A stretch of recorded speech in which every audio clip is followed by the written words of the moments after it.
básicamente, como lo he presentado otras veces, puede que haya una persona repetida, yo voy a hablar brevemente, voy a dar una pincelada, de todas maneras dejo aquí algunos ejemplares de hermandad, y luego pasaré a otro tema que me vino, bueno, voy a ir por partes, pasaré a hablar de la resurrección, que no hay mejor tema sobre todo para la época en que estamos. Entonces, bueno, este libro, como digo, doy simplemente una pincelada, lo titulé Entre la nada, refiriéndose al hecho, bueno, de haber nacido y crecido en una época de la que creo que estamos saliendo, aunque todavía siguen algunas cosas, pero que ha marcado a muchos, en la cual la transmisión de la fe, que diría que de la cultura, pero también de la fe, que pues, hombre, dicho esto sin el más leve ánimo de crítica y desde el amor a la Iglesia más absoluto, pero esa transmisión, pues la verdad que no fue la más adecuada, eso creo que están de acuerdo miles de personas. No voy a hacer una crítica, sino simplemente explicar cómo salí de allí, el modo de dar, como digo, de enseñar, transmitir la fe, catequesis, homilía durante años, pues parece que se centró tanto en acercarse a los jóvenes, en utilizar un lenguaje que entiendan, en hablar de lo que a ellos les interesa o de lo que creemos que les interesa, que al final pues se cayó en la banalidad. Vamos a decir, se cayó con Y en la banalidad y se cayó con ella de lo esencial, ¿no? Una salía con unas lagunas, que eso me pasó a mí a otras personas, se sorprende con 20 y tantos años leyendo un libro, una novela y salen, uy, pero si esto yo no lo sabía, las cosas básicas del cristianismo. Entonces, esta actitud bien intencionada, sin duda, pero errónea, vamos a hablar de lo que les interesa. Ves a unos niños, entonces solía haber colegios separados, ¿no? Vamos a hablar del fútbol. Bueno, si hay niñas, vamos a hablar del cantante de moda y así por ahí le entraremos. Eso ha pasado en infinidad de clases llamadas de catequesis. Claro, aparte de que no todos somos uniformes, no todos encajan en el molde de las modas, pero incluso las que encajen. Bueno, a lo mejor una chica pues, le gusta el cantante de moda o le gusta la moda, pero bueno, eso es como una faceta de su persona, una faceta superficial. Luego se muere su abuelo y ahí estamos ante algo porque es otra parte inevitable y eso no parece, o no parecía en aquella época dársele nunca respuesta. En esta época que digo, a finales del siglo XX, con la obsesión del lenguaje cercano y de dar argumentos razonables y que valieran para todos, una frase muy repetida era para creyentes y no creyentes, para creyentes y no creyentes, que está muy bien, pero alguna vez habrá que decir cómo es la cosa para creyentes. Pues se nos solían dar muchísimos argumentos, en plan, bueno, no es por religión, pero es que la Biblia conviene tener una idea porque para saber qué representan los cuadros y demás. No es por religión, pero hombre, la catedral, las iglesias son un patrimonio cultural que hay que cuidar. No es por religión, pero las monjas de Les Ángeles pues hacen una labor buenísima. No es por religión, pero no sé qué, claro. Estas frases son totalmente ciertas todas ellas, indiscutiblemente, pero si se dice solo eso, al final acaba sobre todo niños, jóvenes, gente no formada, acaba como pensando que el argumento únicamente religioso parece que no es válido, parece que eso es como, en fin, que la intención era buena, pero el exceso de argumentos de ese tipo, sin explicar nunca la sustancia de la fe, pues fue perjudicial. Se acababa teniendo una idea del cristianismo que esto es ser muy buena persona y tal, pero lo esencial se olvida. Yo pienso que esto apartó a mucha gente, contemporáneos míos, de la vida de fe, aunque luego muchos están volviendo, afortunadamente. Y luego, si vamos al capítulo de la otra vida, que es lo que se dice que se decía entonces de la otra vida, que es el crucial del cristianismo, pues parece que ni se hablaba. Y es más, a menudo sucedía que a la pregunta, a lo mejor una jovencita que pregunta algo, pues le dan una respuesta que la deja un poco chafada. Un ejemplo, en misa de funeral o el día 2 de noviembre, cuando parece que pega una catequesis y vamos a hablar del purgatorio, pues recuerdo escuchar con mucha frecuencia, y vamos, repito para que nadie se llame a engaño, que esto es una pincelada que doy de errores bien intencionados, no estoy criticando ni muchísimo menos, vamos, pero era frecuente que en esos momentos se dijera: hay que visitar a los enfermos en vida, hay que preocuparse de las personas mayores en vida. Esto es una verdad como un castillo, ¿no? Hay que preocuparse de los ancianos, de las personas en vida, no esperes a que se muera, dedícale un tiempo a esta persona, a este tío anciano que tiene, por supuesto. Pero estamos hablando de dos cosas distintas. Entonces, si una persona sin mucha formación, como entonces no se tenía, sigue sin tenerlo muchas personas, en el momento de la misa de funeral, en el momento de un 2 de noviembre, que sea, no, hay que preocuparse de los ancianos en vida, hay que cuidarlos, hay que alegrarles la vida. Pues parece como que están diciendo que la otra parte, que es encargar de la misa, no sé cuánto, preocuparse, ir al cementerio, pues parece que eso... La frase es indiscutible, pero si se dice, según el tono que se diga, como para callar una pregunta, pues puede inducir a error, por lo pronto que no se hablen de ciertas cosas. Otra también, ya acabo, paso a temas más positivos, pero otra cosa que también recuerdo con cierto shock es en el momento de preguntar, bueno, pero entonces, el juicio final, esto es la Iglesia que dice que no, solo hay que preocuparse por la muerte en la medida en que eso nos haga vivir mejor. Es otra afirmación que es indiscutible, estoy totalmente de acuerdo, porque si uno es cristiano y cree en la resurrección y la otra vida, eso tiene que llevar a vivir de una manera. Pero claro, dicho así, solo hay que preocuparse de la muerte, pues es como decir, cállate, no hagas preguntas raras de preocuparte, la muerte, eso es muy morboso, tú procuras ser... Entonces, pues es lo que digo, se creó por lo menos en muchísimas personas, una especie de ignorancia con respecto a ese tema. Y ya lo último, vamos, esto sí que una vez que oí decir en un domingo de resurrección, cada vez que le das limosna a un pobre, Cristo resucita. Cada vez que te reconcilias con un hermano con el cual estabas peleada, Cristo resucita. Bueno, es lo que digo, si uno cree en la resurrección tendrá que vivir de una cierta manera la cual se manifiesta en todo, pero dicho únicamente, pues puede llamar a error, porque dice, bueno, vale, pero ¿usted cree que hace 2000 años más o menos se produjo este hecho tremendo? Parece que hay un silencio.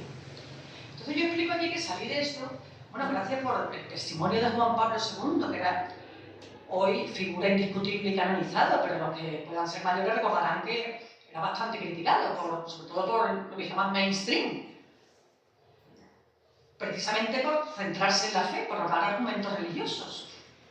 Entonces, el ejemplo de él, una biografía que leí de él y que gracias a la cual conocí al cardenal Ratzinger y a otros, pues fue lo que me llevó a formarme y a leer un montón de libros. Y entonces, si ahora llego un poco a hablar, como digo, del meollo de la cuestión, uno de los libros recomendados que yo encontré en 2004 por un teólogo, George Weigel, que es el biógrafo de Juan Pablo II, y ese libro es nada menos, que lo compré porque he hecho un viaje a Estados Unidos, yo que, bueno, quizás se compraba el libro por internet, pero yo no estaba en eso. La resurrección del Hijo de Dios, de un teólogo llamado Wright, o sea, como Wright en inglés, pero con W delante. Entonces este libro, pues realmente es impresionante porque me dio la respuesta a una serie de preguntas que unas hacía de niña, otras habrán hecho que a lo mejor, por parecer tontas, ni siquiera me atrevía a formularlas. La voy a exponer. Vamos, yo hablo con palabras de andar por casa de lo que ha sido, pero bueno, quien quiera más eso, pues aquí tiene la explicación eruditísima. Normalmente, si no se va a la primera vez, a la infancia, cuando oyó las cosas del cristianismo, puede pensar, vamos a ver, si el Evangelio está lleno de milagros y de portentos, la resurrección de Lázaro, la de la hija de Jairo, luego esa frase misteriosa que dice, salieron unos santos de las tumbas en el Evangelio de San Mateo, por no hablar ya del ángel, de esto, de la transfiguración, Jesús hablando con Moisés y con Elías. Entonces la pregunta, una especie de duda, que entonces no me atreví a formular, que bueno, si hay tantas cosas que en cierto modo se lo toman con bastante naturalidad, ¿a qué viene ese asombro, esa cosa con la resurrección de Cristo que vuelve el mundo boca abajo, que lo cambia todo? No sé, parecía un poco como desproporcionado. Entonces, a la cuestión de la resurrección de Lázaro, de Jairo, bueno, eso se puede responder, como ya habrán oído muchas veces, que bueno, pues esto no es lo mismo, se lo resucita, que ya es una cosa inaudita, pero bueno, como si hubiera sido una catalepsia, estas personas morirán luego de manera normal. No es como la resurrección de Cristo, fue una cosa totalmente apoteósica.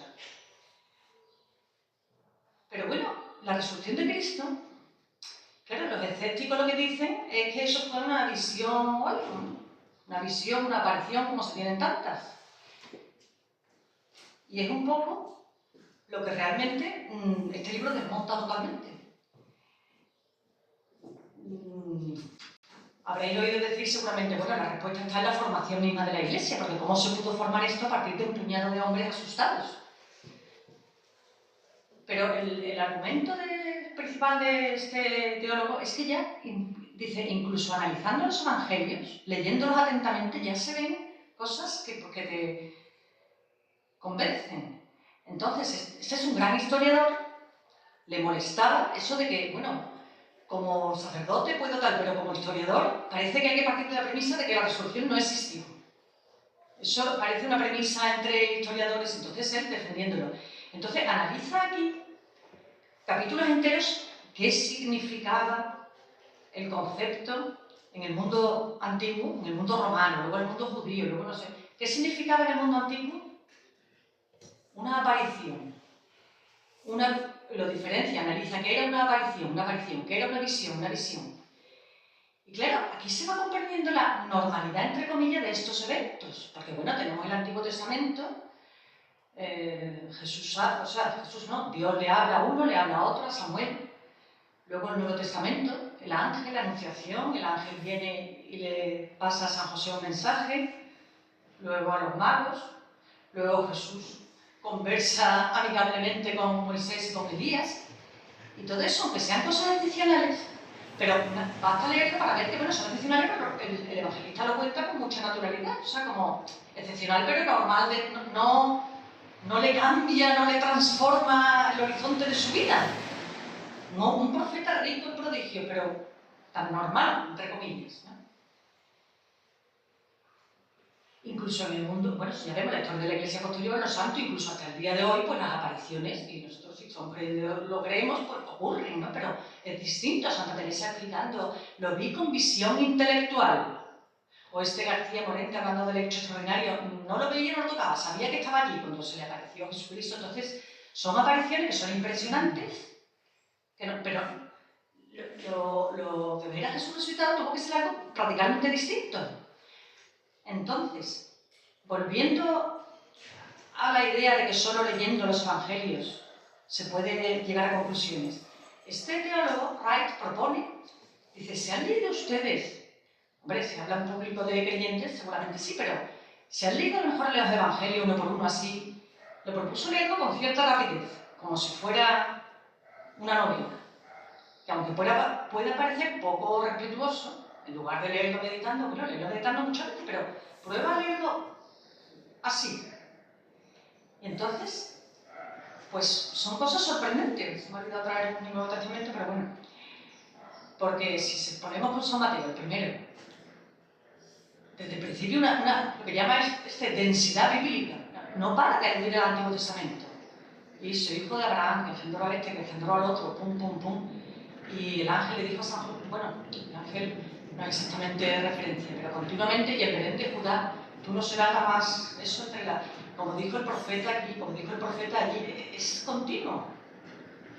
Llegamos a la pasión, bueno, ¿qué voy a decir? El relato de la pasión, varón de dolores, y cita, no hay belleza en él, pero no sé cuánto, pero el más bello de los hombres, mirarán al que traspasaron, o sea que es una continua. Si uno se pone a leer a pie de página la cita y pues esto viene de Miqueas, esto es de esto de Isaías, esto es continuo. ¿No? Yo siendo pequeña, qué cultura tenían los evangelistas, como conocían, bueno, también que vivían en el mundo impregnado.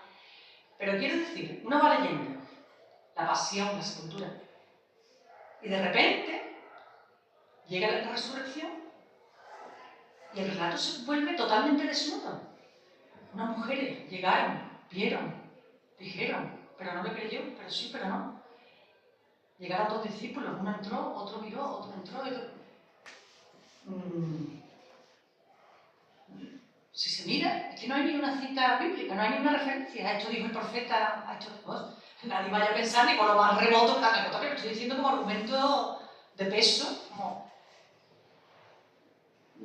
hasta tal punto, quizá exagerando un poco, que este teólogo llegó a decir, es que parece que el relato en los 4 evangelistas, y eso que son distintos, sobre todo San Juan, pero en esto coinciden los 4, diríase que el relato desde el principio, unos como el nacimiento de Jesús, otros como el Bautista, desde el principio, va Juan el Bautista, la voz que clama en el desierto, desde el principio hasta la pasión incluida,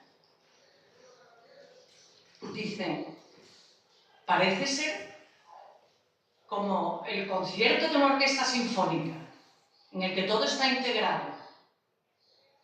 Y en cambio, el relato de la resurrección sería como una flauta que suena solitaria, cuando el resto de la orquesta se ha callado. Y la explicación que da, que eso cualquiera lo puede comprobar leyéndolo, como digo, pues la explicación que da es que el evangelista, y eso que algunos escribieron muy posteriormente, como San Juan, está como diciendo, o sea, dice, los relatos de la resurrección tienen el aire de quien dice, no lo entendí en su momento, y no estoy seguro de entenderlo ahora, pero más o menos así es como sucedió. O sea, basta leerlo con atención para ver que es imposible que alguien se inventara algo posterior o que lo editara para hacer amable el cristianismo. Más bien, esto es, te está diciendo que recogieron una tradición oral cercanísima a los hechos, que era imposible de cambiar porque todo el mundo ya sabía cómo sucedieron. Claro, los escépticos que atribuyen todo, recuerdo hablar con uno que no, es que en esa, que era de historia antigua, pero escéptico, es que había una fiebre mesiánica en la época de Jesús que explica que todo lo interpretaron como sí, pero entonces ¿por qué no lo llenaron de citas de profetas, no sé, inventándose que pareció brillando con rayos? Es que el relato dice, aquí, tiene la tensión que se asocia no al relato triunfal propio de un cuento en el que todo encaja, sino más bien al testimonio inmediato y un poco casi raro, casi incoherente, un trómetro, al testimonio inmediato de alguien de quien ha visto tanto, que le ha sorprendido tanto, que ni lo ha terminado de entender, pero que desde luego está seguro de que lo ha visto. Como decimos en lenguaje coloquial, no me lo creo. No es que no te lo creas, pero es una manera de expresar, no me lo creo. Pues en ese sentido coloquial no se lo creían, aunque se lo creyeron.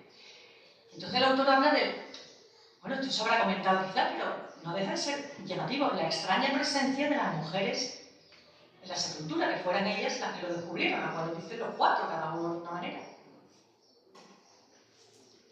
Primero pensemos en el mundo antiguo, en la enorme importancia del testigo, del testigo oral, de una persona que dice que ha visto algo. Claro, hoy día en nuestra sociedad burocratizada, eso lo hemos perdido. Aquí las pruebas son los documentos, las firmas compulsadas, las grabaciones, pero lo otro, por ejemplo, no me habrá ocurrido, ¿no?, que para una boda hay que llevar 2 testigos y casi se olvidan, porque hoy es algo simbólico, casi de adorno. Entonces el testigo era fundamental, se le otorgaba, era lo que daba fe, el testigo. Entonces en el mundo antiguo, en el judío desde luego, las mujeres no se las aceptaba como testigos legales. Vamos, es algo además que siendo historiadora a mí ni siquiera me ofende, porque hay que considerar el contexto. Los hombres estaban totalmente separados, hasta comían separados, tenían su misión. Entonces, bueno, se consideraba que la mujer tenía su cosa emotiva y el hombre otras. O sea que para mí ni siquiera es ofensivo, pero bueno, da igual que alguien lo ofenda o no, o diga que eso está muy mal o no. El hecho incuestionable era que era así.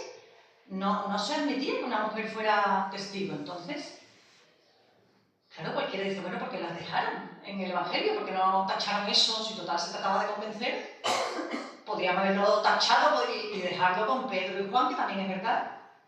Que de hecho en los Hechos de los Apóstoles se ve como San Pablo, cuando va predicando, empieza, pues dice, no, Pedro, o sea, no, se salta eso, no es que mienta, pero se lo salta. Entonces, la pregunta, ¿por qué las dejaron? Porque realmente eso en el mundo antiguo le quitaba fiabilidad, le quitaba seriedad. Bueno, y encima la Magdalena, encima dice, ¿Por qué las dejaron? Pues eso es lo que está diciendo. Dice, la única explicación de sentido común es que fue realmente así y la sensacional historia se propagó antes de que nadie tuviera tiempo de pensar. Y una vez que la historia queda escrita, algo que convulsiona el mundo de tal, una vez que la historia queda escrita tan importante, ya no hay quien lo cambie, porque ya todo el mundo sabía que fue así. Desde luego, es obvio que no pudo ser un invento posterior del cristianismo, porque lo hubieran inventado de otra manera.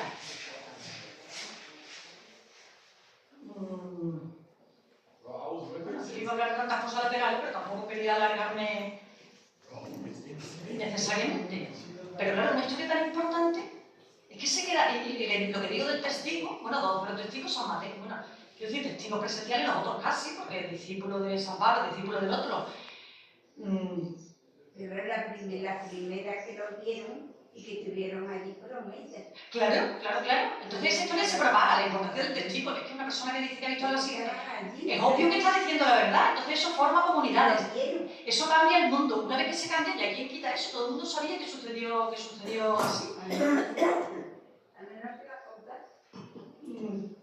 Vamos, aquí podría sacar cosas laterales, si hay tiempo, luego lo comento, pero por no perder el hilo de si la Iglesia se asusta de cosas inconvenientes, pues no, porque si se asustara de luego hubiera cambiado cosas. Luego, desde luego esto no puede ser un invento posterior. Es decir, a ver cómo creamos una historia convincente, porque era rarísimo. La Magdalena, además, justo uno de los evangelios dice, una de las que había sacado 7 demonios. No lo había sacado, veremos a ver si no le quedaba alguno, o sea que el testigo no podía ser más extraño. Si nos vamos al Evangelio de San Juan, que es el más prolijo como en otras cosas, que es verdad que es más largo, pero mantiene la cosa de que aquí no tiene citas bíblicas, eso que es el más denso, el más aquí, es que no encuentran paralelo, no encuentran, ¿no? Lo del no limetanque, eso de la Magdalena, lo confunde con el jardinero, no sé cuánto, no me toques, esas palabras tan misteriosas, indican que se le podía tocar. Al mismo tiempo, porque no dejó que lo tocara, si a él no le importaba normalmente, no de esto, bueno, esto se podía hablar, pero ya son otros temas, de que no, ya me tocará después de la anunciación, después de... Pero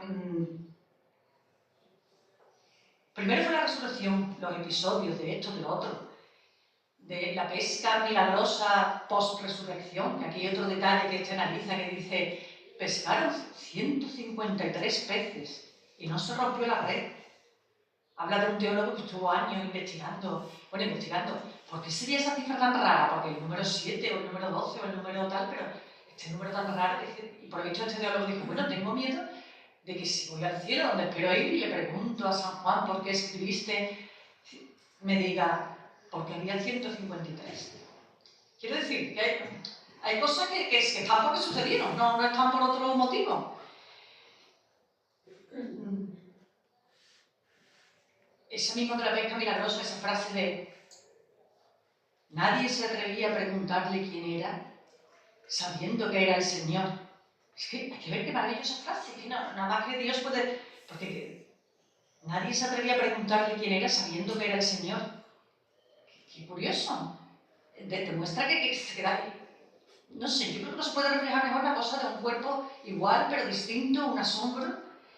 Entonces, lo que decía, que la resurrección ocurriera en un momento dado y luego la ascensión separados perfectamente, como dicen varios evangelios de San Lucas, más pequeños en Marcos y luego en los Hechos, esto desmonta completamente la idea un poco vaga que se tenía, recordando los años y la época de poca formación y de no hablar de esto, de que Jesús fue al cielo, porque claro, fue al cielo, es una cosa tan vaga que hoy día se emplea casi como sinónimo de morirse. El abuelito se fue al cielo y ya está. Bueno, pues puede quedar demasiado vago. Entonces, simplemente leyendo eso fueron dos cosas distintas. La resurrección como una cosa que les dejó totalmente de piedra y luego la ascensión, subir al cielo. Esto es mucho más importante de lo que parece. Ahora quizá no me veo con fuerza porque eso es otro tema. Pero bueno, viene a poner otros símiles aquí. El autor dice, los cristianos, o sea, bueno, los judíos que pasaron, es decir, que fueron convencidos al mensaje de Jesús, vamos, que empezaron a creer en él, en la resurrección. Dice, no actúan, nada más que leyéndolo, se ve que su actitud no es la de aquellos que a lo mejor en una guerra han sido vencidos y se niegan a aceptarlo. Como dice el Evangelio, creo que es de San Mateo, ¿no? Los cristianos dijeron que habían robado el cuerpo, lo vendieron, no sé qué, y esta historia, o sea, como diciendo, su líder murió, pero se niegan a aceptarlo. O sea, es que es todo lo contrario. Tienen la actitud del que de repente se da cuenta de que luchaba en un bando equivocado.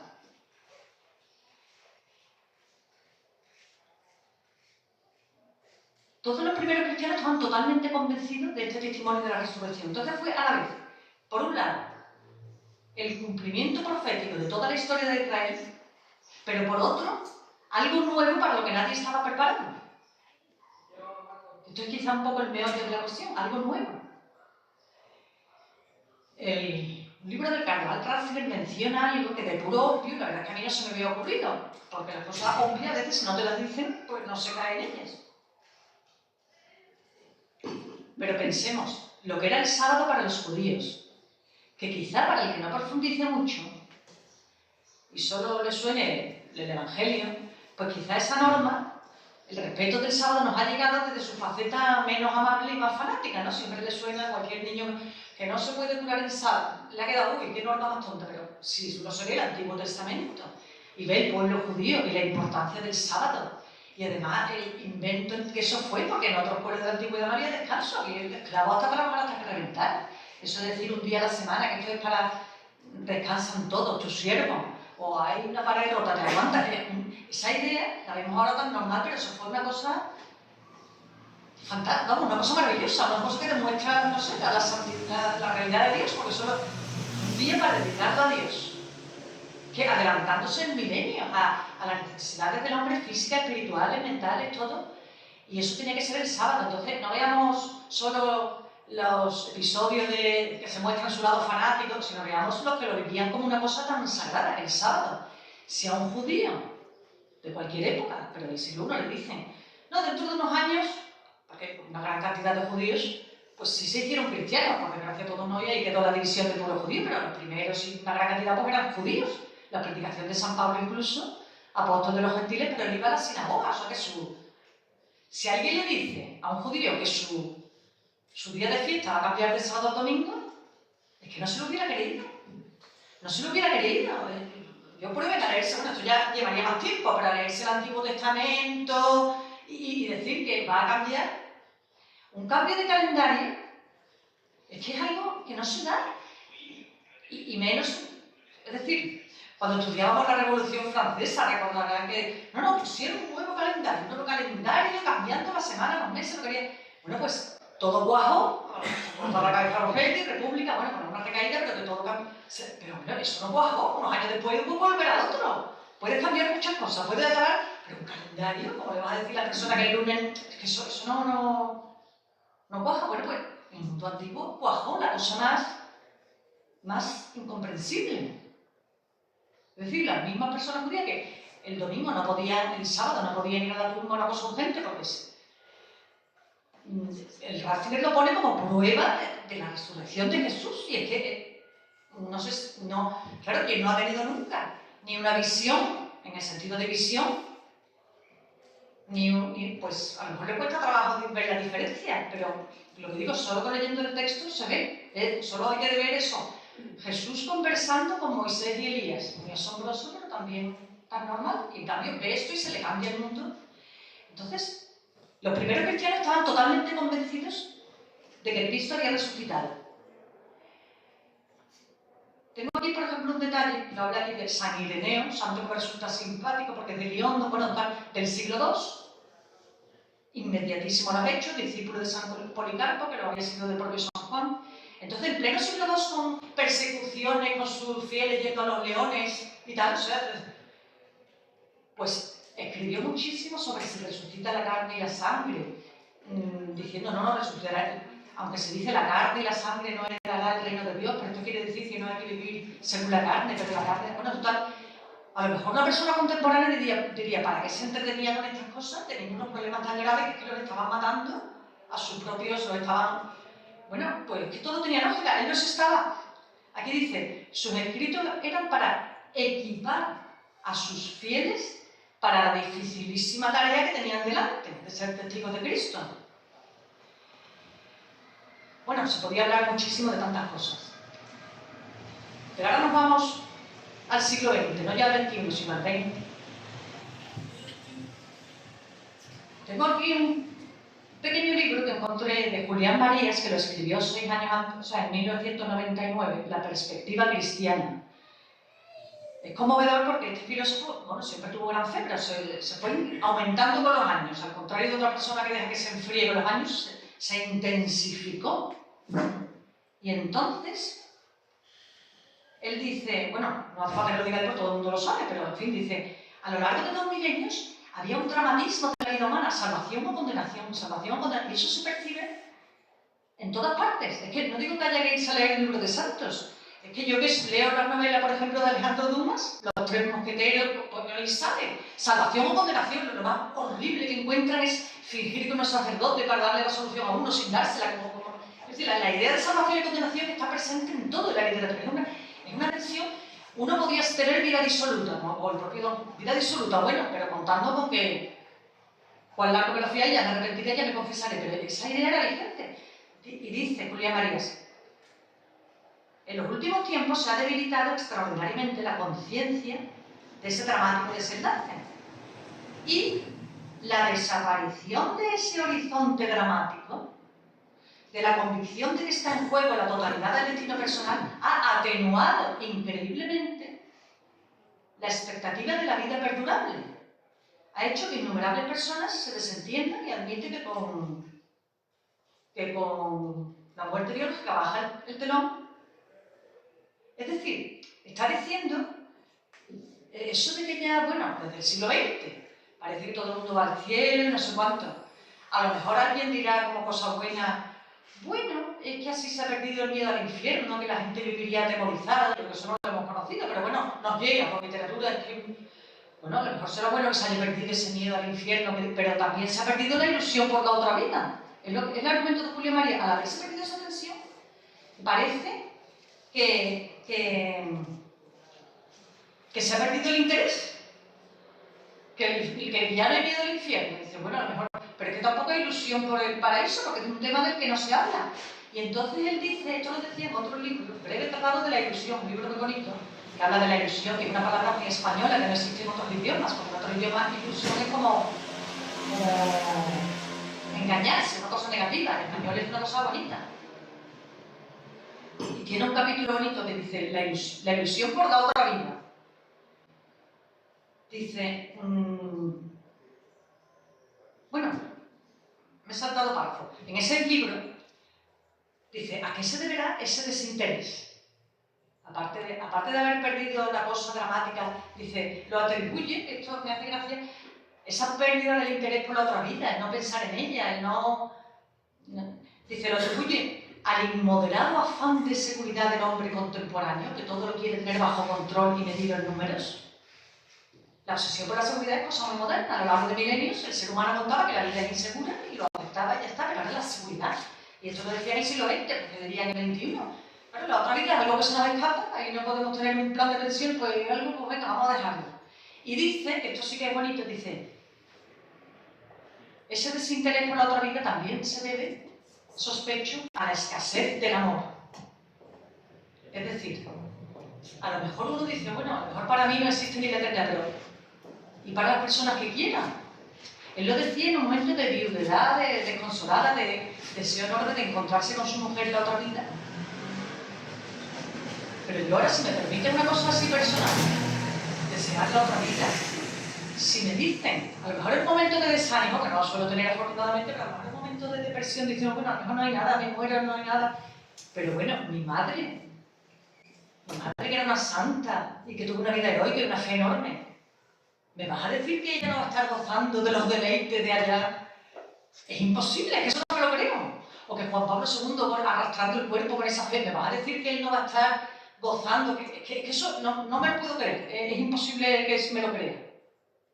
Pero claro, si no hay un número suficiente de personas que ames, que desees volver a ver, a las cuales desees el bien, eso hace que se debilite. Que para que se vea la importancia del testimonio. Recuerdo, bueno, libro del siglo XIX que algunos nos leímos en el colegio, Corazón del Mundo D'Amicis, considerado trasnochado por lenguaje decimonónico, pero que es súper interesante muchas cosas. vamos, hablo de ficción, pero que ha ambientado en la Italia de finales del siglo XIX, la madre diciéndole al niño, le escribió una cartita, hijo, cuando te veo, el niño con 10 años, cuando te veo rezando de arrodillado, se ve, me parece imposible que no haya un Dios escuchándote. Eso también es verdad, si deja a un niño rezando con una fe enorme. ¿Cómo no va a haber un Dios escuchándoles? Eso todavía para uno vale, pero si piensas lo demás, ese argumento, en fin. Y luego dice, añade, que eso también es muy interesante, es que para poder auténticamente desear la otra vida, es necesario imaginarla, aunque estemos seguros de que no será así, entre comillas. Entonces decía, queremos que los hijos crezcan, pero da pena que desaparezca, pues el bebé de 6 meses, el niño de 2 años, el de 10. Ay, a lo mejor en la otra vida me lo encuentro a todas las edades. Hombre, por no es una tontería, pero esa fantasía, todo lo que ayude, todo lo que haga una ilusión, pues está bien. Y dice, estoy seguro que Dios, a lo mejor no me da esto concreto, porque pensamos en términos así, pero estoy seguro que dará algo que equivalga a esto. Y ya como anécdota, menciona a Menéndez Pidal, el gran historiador, amante de la Edad Media, aunque tenía unos 30 años más que él, pero tenía una amistad al estilo de entonces, hablándose de usted, que por una conversación muy simpática, hablando de la otra vida, y no sé cuánto, y cómo será, y Menéndez Pidal le pregunta, ¿usted cree que veré a los juglares? Y dice, yo le dije, estoy seguro de que los verá, porque Dios le dará algo equivalente. Pero como no se piensa en esas cosas, no hace ilusión. De la Divina Comedia, que es tan célebre del infierno, que recomendaría leerla entera, sobre todo el Paradiso, que es tan bonito, que está lleno de, además lo describe de una manera que realmente dan ganas de ir, porque describe qué imaginación, y no sé qué, y el riachuelo, y tal y cual, y uno hablando con el otro. En la Divina Comedia sale, por ejemplo, 80.000 detalles interesantes en el Paradiso, pero por ejemplo uno que me conmovió, sale en una estanza, recordé que se escribió en el siglo XIV, pues salen ya muchos santos del siglo XIII, que fue tan rica en santos. Entonces sale, por ejemplo, San Buenaventura, el gran teólogo franciscano, y sale en una estanza entera haciendo un elogio, todo en verso, en decasílabo, de San Francisco de Asís, que fundó la otra orden mendicante. Y en la siguiente estanza, bueno, o el anterior, ya no recuerdo el orden, pues sale Santo Tomás de Aquino, el superteólogo dominico, y hace el gran elogio de San Francisco de Asís, el fundador de la otra. Qué bonito, ¿verdad? Uno hubiera pensado que cada uno haría el elogio de su fundador, pero no, lo hace cada uno del otro, como expresando la armonía. Y entonces 10.000 cosas para que la gente allí se imaginaba la otra vida, la vivía, y mientras más la imaginaba, más hacía cosas en esta. En fin, ya esto podríamos hablar indefinidamente, pero quería también interviniera. Luego hay otro libro de Ratzinger, Escatología, pero en este ya no he querido entrar porque son millones de cosas más profundas. Pero en este libro cita a Orígenes, padre de la Iglesia, que dice: tu gozo no será completo si te falta alguno de tus miembros. Tu gozo no será completo si te falta tu brazo, no sé qué. Pues tu Salvador tampoco tendrá gozo completo si le faltan algunos miembros, como tú. Se lo dice a cada fiel. Qué bonito, como para... Y añade, estas ya son palabras de Ratzinger, un poco aventuradas parecen, pero realmente como para pensar, dice: los redimidos no están en el cielo, no estarán en el cielo como adyacentes unos a otros, sino más bien en el estar unos con otros, ellos son el cielo. ¡Qué bonito! Si recordamos pues, los momentos más hermosos, los momentos de amistad, de que a lo mejor hablando con unas personas se forma un ambiente buenísimo, una armonía, pues imaginaos, eso es el cielo, con eso y con miles de personas.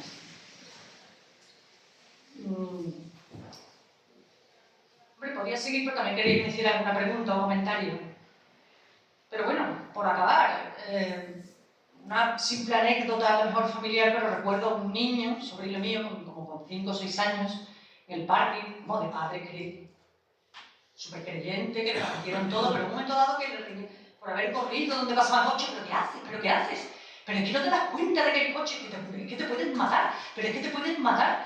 Y el niño al principio se dejó reñir, pero cuando dijo que los padres los vio tomar la cara, es que no te das cuenta de que puedes morirte. Digo, bueno, eso es lo que yo quiero, irme con Dios. Entonces, la verdad es que hay que admirar esta fe limpia. Y el niño, bueno, pues que le riña mal, yo tendré cuidado.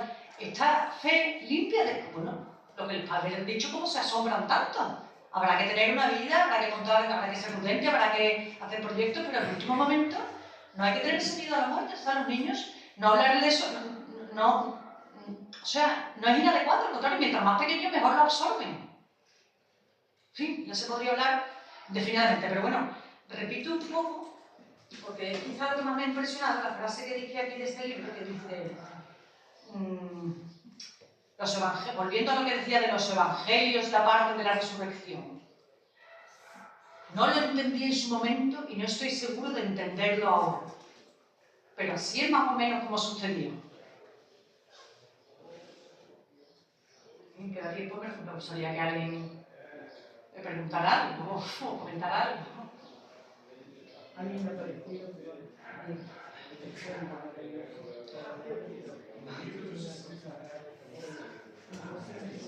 la evolución, la formación en esta canción es fundamental. Totalmente. Lo más fundamental es vivir lo que dice el Señor.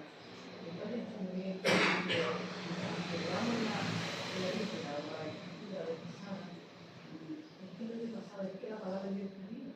La palabra de Dios nos dice, aunque nosotros nos demos cuenta y la veamos sin interés, Él sí tiene interés en enseñarnos. Entonces, ¿qué pasa con las herramientas? Una pobrecita zapatera que no tiene ni idea de nada. Bueno, te digo no tiene ni... Como se daba el catecismo en la época de ella, yo creo que comparada con hoy podía ser una erudita. Vamos, si coges cualquier catecismo antiguo, mira, recuerdo uno que estoy leyendo del padre, hoy San Antonio María Claret, pero el padre Claret. Yo tengo uno, además me lo compré ayer en un mercadillo, catecismo para niños. Ripalda. No, bueno, Ripalda es otra cosa, pero el padre Claret pone para niños. Bueno, me voy por la mitad. Una densidad, una cosa explicando todo lo que yo he explicado, el cuerpo, la resurrección, con lenguaje así. Y el primer capitulito es esto para decírselo antes que nada a los niños en cuanto empiecen a hablar. O sea, un prólogo, digamos, esto para decírselo en el siglo XIX, en cuanto empiecen a hablar. Y recuerda que en la España católica estaba distribuido un montón de sacerdotes de escuela también. A lo mejor eran analfabetas, que es lo que te digo, la importancia de la transmisión oral en otra época.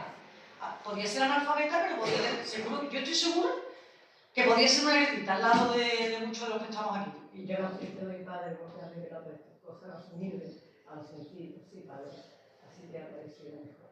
Entonces, a veces una persona en su casa es una erudita porque hace lo que Dios quiere, simplemente. Sí, pero a Santa Ángela seguro que le dijeron de pequeña, en cuanto empezó a hablar, seguro que le dijeron cosas básicas, que hoy no se dicen. Y el cielo y el purgatorio y no sé qué, y el espíritu, estoy segurísima, vamos. Entonces, eso lo dijeron a los participantes de Fátima, que no tenían ni idea. Pues fíjate. La Virgen, por ser humilde, sencillo, le enseñó el cielo, el infierno y el purgatorio. O sea, que es muy bonito.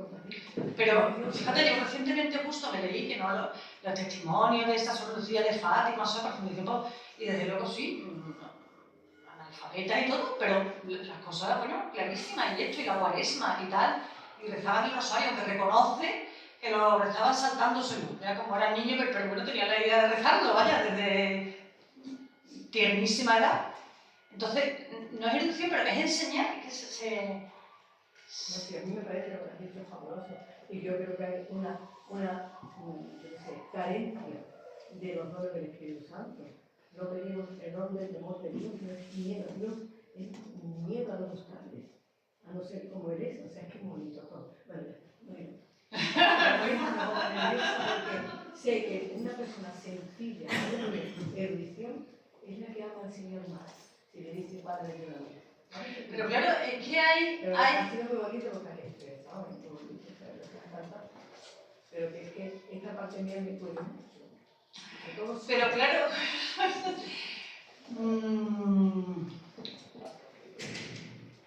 cada persona tiene su temperamento, entonces ni hay que despreciar uno ni hay que despreciar el otro. Entonces, ni hay que despreciar al que no le gusta leer ni es erudito, por supuesto que no, porque fíjate la de santos que hay de ese estilo, empezando por los más antiguos, pero tampoco hay al que necesita que le explique las cosas de una cierta manera, tampoco hay que decirle, porque,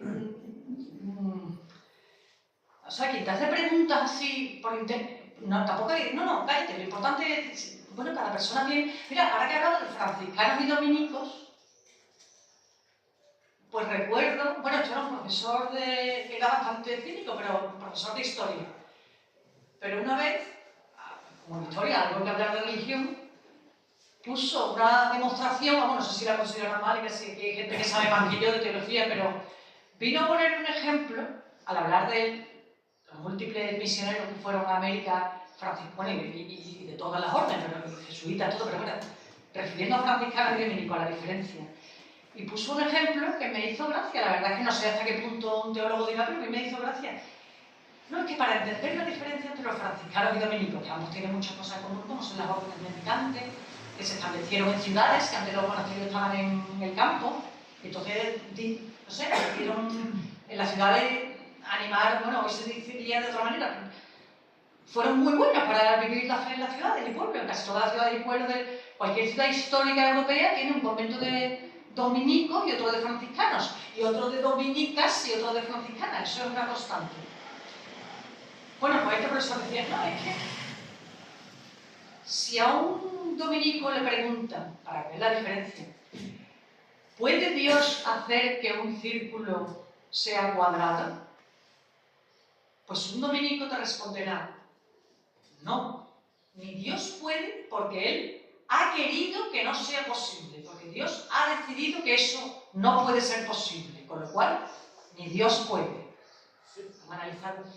Y dice, y si le preguntaba lo mismo a un franciscano, pues diría que si Dios puede hacer que un círculo sea cuadrado, sí, claro. Y no le preocupaba más el tema. Entonces, bueno, suponiendo que este ejemplo lo consideren válido, personas que sepan más de teología que yo, como resumen así un poco caricaturesco, pues los dos tienen, no es decir, o sea, a lo mejor tiende a caer más simpático el franciscano hoy día, el que no se ocupa de teología y que va a cuidar a los pobres y ya está, pero la persona que tiene la inquietud, pues hay que darle una respuesta, porque si no está discriminando a las personas más, como las quieras llamar, que necesitan una teoría y un algo, que son muy humanas. Y por ejemplo, estoy tomando demasiado la palabra, quería que me preguntaran algo, pero ya que estamos de Santo Tomás de Aquino, imagino que los que le habrán oído la anécdota, la cosa que se cuenta, de que en los últimos momentos de su vida, contemplando el crucifijo, sintió un éxtasis y un amor tal que dijo, uy, es que lo que he escrito no vale nada, como que lo quiso tirar, porque es que no, frente al crucifijo ya lo que había escrito estuvo a punto de tirarlo. Entonces, claro, esa anécdota, pues yo digo, bueno, está muy bien, pero si no hubiera estudiado nada, si no, Santo Tomás era una mente, vamos, una entidad intelectual, si no hubieras escrito estos libros, si no hubieras meditado, si no hubieras experimentado este, pues a lo mejor no. A lo mejor su camino era de haber experimentado, quiero decir que esa anécdota es bonita, pero siempre que no se tome, como a mí por desgracia me la contaron, como, son tonterías, lo importante es mirar el crucifijo. Pues no, el que necesita una teoría en eso, hay que dársela. Bueno, me gustaría que alguien dijera algo, si queda algo de tiempo, tú dirás. Yo tengo un par de cosas que me llaman un poco la atención.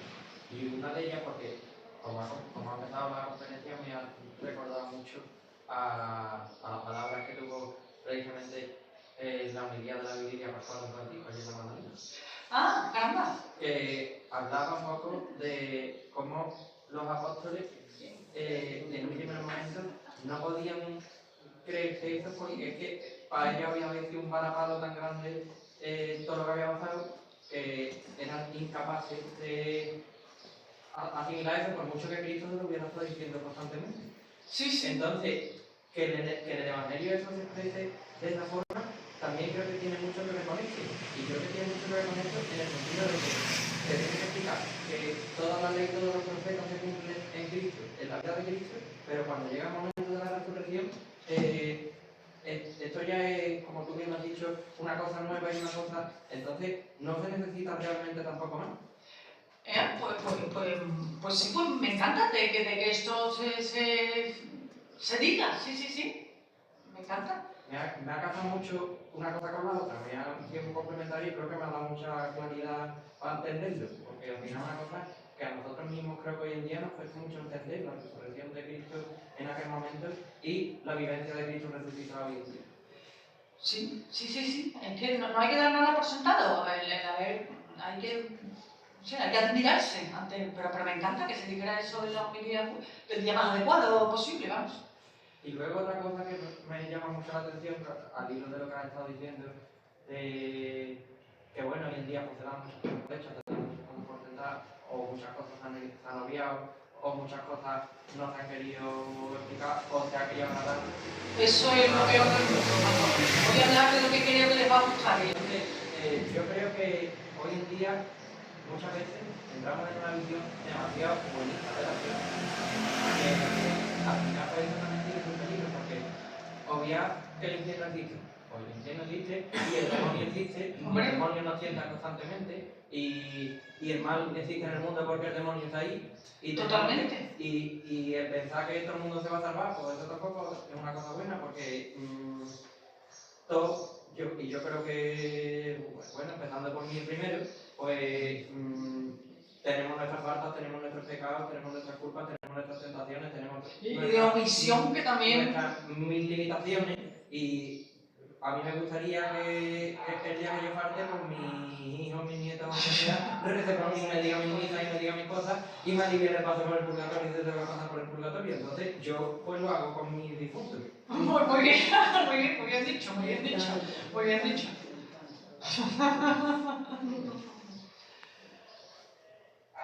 Miguel, ¿quieres decir algo o bueno? No, yo no soy más adecuado ahora mismo porque bueno, tú sabes que yo soy creyente y mi familia sí lo es. En interés en venir a escucharte, intentar un poco encajarlo todo, ¿no? Entonces me estoy hablando y me veo un poco, como no te digo en otro planeta, pero sí desde fuera, ya como ya te comenté alguna vez, ¿no? Que me cuesta trabajo, pero admiro muchísimo a mi padre cuando falleció, con mi madre lo creyente que es, ¿no?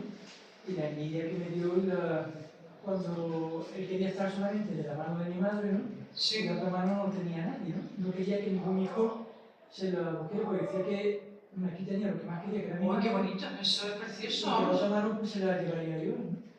Y a mí me sorprendió tantísimo esa frase de mi padre, aún así sigo sin entrar en vereda, ¿no? Bueno, hay que dejar la puerta abierta, que eso es... Admiro muchísimo, como sabes, ¿no? La seguridad, la compañía que te puede dar el ser tan creyente, ¿no? O como yo vi a mi padre, ¿no? Que no quiere decir que fuéramos santos ni muchísimo menos, tenía sus grandes defectos como los tengo yo y demás, pero era algo muy envidiable, ¿no? Y bueno, pues me gusta oíros, me conforta. Otra cosa es que me cuesta, ¿no? Me cuesta, pero en fin. Y eso culturalmente me encanta, pues, ¿sabes? Soy profesor y soy psicólogo del arte, y como tú bien sabes, pues la religión, igual que tanto sea griega, romana, cristiana, no lo puede separar de nuestra cultura, ¿no? Porque la religión somos nosotros, ¿no? No parte de nosotros.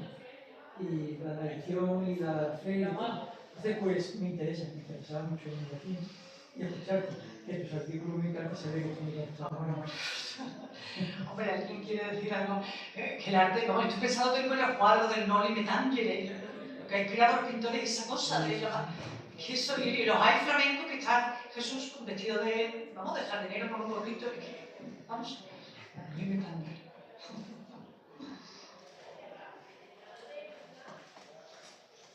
José Enrique, ¿quieres comentar algo? Con respecto a lo que has comentado de las mujeres cuando que llegaron ellas, y que eso se podía haber obviado si se hubiera querido en el mundo vivo, porque las mujeres no eran ni la catalogaban ni siquiera para ser testigos de nada, pero a lo mejor eso fue la voluntad de Dios. Totalmente. Eso es que Cristo resucitado quiso que fueran ellas las primeras que se dieran cuenta, que fueran las que comunicaran a los hombres la resurrección de Cristo. Claro, sí, se ve que... No es que, ¿por qué no lo taparon? Podrían haber hecho el relato. No sé, yo no estoy diciendo, yo digo que un escéptico... O lo que sea, pero yo creo que fue también. Totalmente. Resucitado que quiso que fueran las mujeres las que dieran el sepulcro vacío y a Cristo resucitado. No, por supuesto, si yo cuando he dicho por qué no lo taparon, no es que quiera ni muchísimo menos, digo que eso sería lo que yo le diría a un escéptico de los que dicen que este relato fue prefabricado a posteriori. Le diría, bueno, pues si fue prefabricado a posteriori, ¿por qué no lo taparon que hubiera quedado más verosímil? Eso es lo que he querido decir, lógicamente, vamos. Pero el Evangelio está lleno de cosas, o sea, la Iglesia no se asusta de nada. Recuerdo una vez un obispo, hace ya años, que me parece que habló muy bien, respondiendo a la pregunta tan madura de ¡ay, si Jesucristo tenía hermanos! Pues la Virgen no fue, si aquí lo dice, la Iglesia considera que lo que dice hermanos eran primos o parientes. Pero bueno, el obispo respondió, mire, vamos a ver, nosotros creemos, la Virgen asegura eso por virginidad perpetua, pero vamos a suponer que Dios hubiera querido las cosas de otra manera. Pues la Virgen, después de haber tenido, eso fue lo que dijo un obispo, para responder a los que decían que la Iglesia esconde, tapa, oculta, suponiendo que la Virgen hubiera podido después, si Dios lo hubiera querido así, pues tener hijos con San José, con todo su derecho que era su esposo, y esos hermanos hoy día seguramente serían santos, o a lo mejor salía de allí un traidor y la Iglesia lo hubiera recogido tal cual. Quiero decir, que la Iglesia, y más escandaloso que la Anunciación, la Virgen embarazada, más escandaloso que la realidad no hay nada, o sea que es la prueba fehaciente de que no se tapó nada escandaloso, lo que está, lo más verosímil, como historiador, lo más verosímil es que fuera verdad, porque si no es que no se explica, no se puede inventar una historia tan... no, claro que está. Me ha gustado mucho un momento que has dicho, creo haberlo escuchado así, que para creer en el cielo, en la resurrección, hay que amar. Claro. Sí. Claro, que ha llegado mucho. Entonces, creo que a veces, vamos, la resurrección, porque... Claro, sí. Yo recuerdo estar en el tanatorio, así como eso, y le digo con el hermano, y digo, bueno, pero ¿tú entonces crees que tu hermano, que lo ha querido toda la vida, que ha dicho, ahora ¿cómo puedes creer que ahora ya? Bueno, ya me dio pena, porque eran personas mayores, de las que pienso que yo por lo menos los que nos tocó, pero los que eran de la generación anterior a la mía, o muchos, o sea, se habla mucho de los jóvenes, los niños, bueno, pero también hay que preocuparse un poco de los mayores, los que perdieron, se fueron apartando de la fe por una época así que parecía que no se le daba importancia a nada, pues sí, pues si la recuperan antes de morirse mejor, ¿no? Bueno, me decía lo que le estaba diciendo que cómo él admitía que su hermano pues ya ha sido muy buena.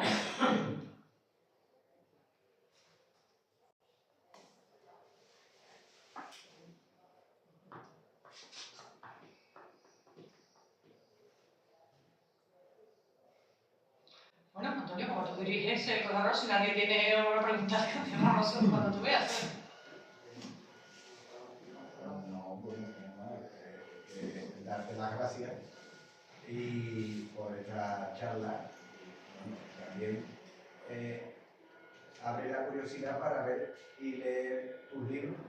Bueno, yo traje aquí algunos ejemplares Eso por has si dicho antes, para ¿no? la Porque si tenemos la oportunidad de que tengan aquí alguna...